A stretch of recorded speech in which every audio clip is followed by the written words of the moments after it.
భారత ప్రభుత్వం 33 కొత్త ప్రోడక్ట్స్కి జాగ్రఫికల్ ఇండికేషన్ ట్యాగ్స్ని ప్రకటించింది. భౌగోళిక సూచి అంటాం కదా.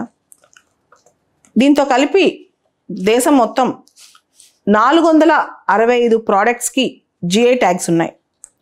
జిఐ ట్యాగ్ అనేది GI registry, geographical indication registry వాళ్ళు ఇస్తారనమాట. ఇది department of industrial promotion and internal trade, ministry of commerce and industry కిందకి వస్తుంది అనమాట. జిఐ ట్యాగ్ సంబంధించి ఒక చట్టం ఉంది, geographical indication of goods registration and protection act 1999 అని. భారతదేశంలో మొట్టమొదటి జిఐ ట్యాగ్ అనేది డార్జిలింగ్ టీకి, అంటే ఇది అగ్రికల్చరల్ కేటగిరీలో వచ్చిందనమాట, డార్జిలింగ్ టీకి. సో అప్పటి నుంచి ఇప్పటి వరకు 465 ప్రోడక్ట్స్కి జిఐ ట్యాగ్ వచ్చింది. 2013, 14, 15 సంవత్సరంలో చాలాసార్లు యూపీఎస్సీలో దీని మీద క్వశ్చన్ వచ్చింది. అండ్ టీఎస్పీఎస్సీకి సంబంధించి కూడా మొన్న ప్రిలిమ్స్లో కూడా బిట్ వచ్చిందనమాట, తెలంగాణకు సంబంధించిన జిఐ ట్యాగ్ సంబంధించి. సో దీనికి సంబంధించిన అంశాలు వచ్చినట్టు మనం పూర్తి స్థాయిలో చూసుకోవాలి.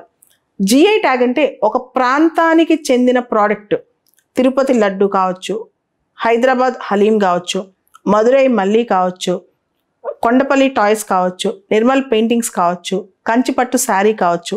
అంటే ఒక ప్రాంతాన్ని సిగ్నిఫై చేస్తానమాట. దాంతోపాటు అది అథెంటిసిటీ, జిఐ ట్యాగ్ రావటం వల్ల దాని యొక్క ఎక్స్పోర్ట్ వాల్యూ పెరుగుద్ది. దాంతోపాటు జిఐ ట్యాగ్ రావటం వల్ల ఆ ప్రాంతానికి, ఆ వస్తువుకి ప్రత్యేకమైన గుర్తింపు లభిస్తుంది. ఆ వస్తువు తయారీలో ఇన్వాల్వ్ అయిన వాళ్ళకి కూడా మార్కెట్ కొత్తగా ఉంటే గుర్తింపు కూడా లభిస్తుంది అనమాట. అండ్ దానిలో డూప్లికేసీ లేకుండా కూడా ఉంటుంది. జిఐ ట్యాగ్ ఉన్న వస్తువు అంటే అది ఆ ప్రాంతంలో ఆ ప్రోడక్ట్కి సంబంధించిన వస్తువుకి జిఐ ట్యాగ్కి రిలవెన్స్ ఉంటుంది అనమాట. ఇట్లా జిఐ ట్యాగ్కి చాలా అంశాలు ముడిపడి ఉన్నాయి. దాని యొక్క ఎకనమిక్ వర్త్ కానీ, లేకపోతే దాని యొక్క ప్రాంతీయమైన అంటే రీజనల్ సిగ్నిఫికెన్స్ కానీ, ఇవన్నీ కూడా జిఐ ట్యాగ్కి ముడిపడి ఉన్నాయి. కొన్నిసార్లు ఫారెన్ ప్రోడక్ట్స్ కూడా ఇండియాలో జిఐ ట్యాగ్ ఇవ్వచ్చు, అవి కూడా సందర్భాలు కూడా ఉన్నాయన్నమాట. సో ప్రస్తుతానికి ఈ సంవత్సరం ఈ మధ్యకాలంలో వచ్చిన జిఐ ట్యాగ్స్ మొన్న లేటెస్ట్గా 33 ఐటమ్స్కి ఇచ్చారు. బీహార్లోంచి 1, ఉత్తరప్రదేశ్ 10, మధ్యప్రదేశ్ 1, ఛత్తీస్గఢ్ 1, తమిళనాడు 11, లడాక్ 1, జమ్మూ కాశ్మీర్ 8 అంట. దీనిలో ఫేమస్గా ఉత్తరప్రదేశ్ చెందిన బనారసి పాన్ అండ్ లంగ్డా మ్యాంగో. బనారసి పాన్ చాలా ఫేమస్ పాన్ అంట. తర్వాత లంగ్డా మ్యాంగోస్ ఉత్తరప్రదేశ్ చెందిన, వారణాసికి చెందిన వాటికి వచ్చినాయి అనమాట. సో ఈ బనారసి పాన్కి సంబంధించి చాలా చర్చ కూడా జరుగుతుంది, చాలా డిఫరెంట్ ఫ్లేవర్తో టేస్టీగా ఉంటుంది అని చెప్పి.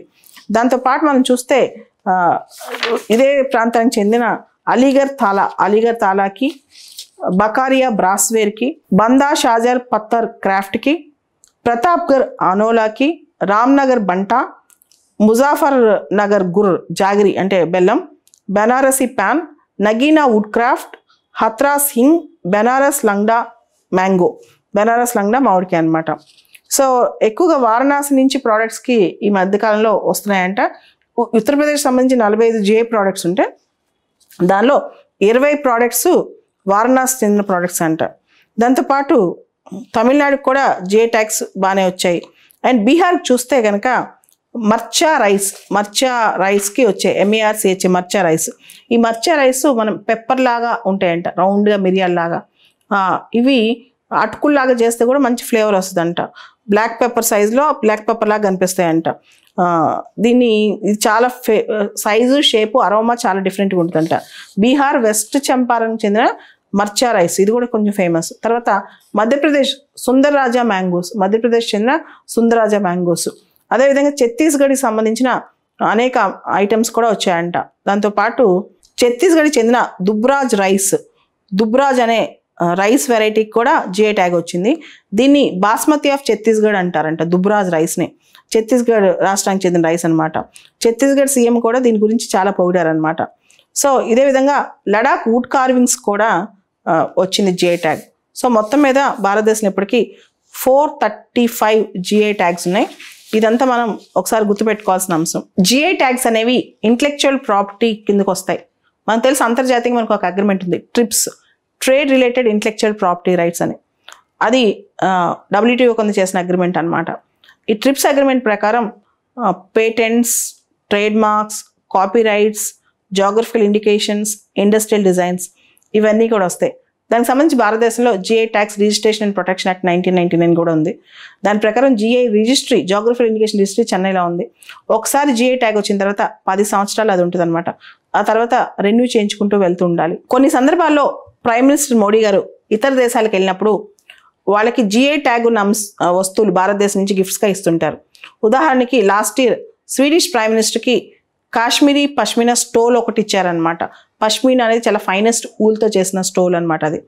అదేవిధంగా మోడీ గారు అస్సామీస్ గమోసా అంటాం లేదా గమోచా అంటాం, అది కూడా తను ధరిస్తూ ఉంటారు పైన కండువా లాగా. సో ఇట్లాంటివి సింబాలిజంలో ఉన్నప్పుడు వీటి మీద ఎక్కువ దృష్టి పెడితే మంచిది.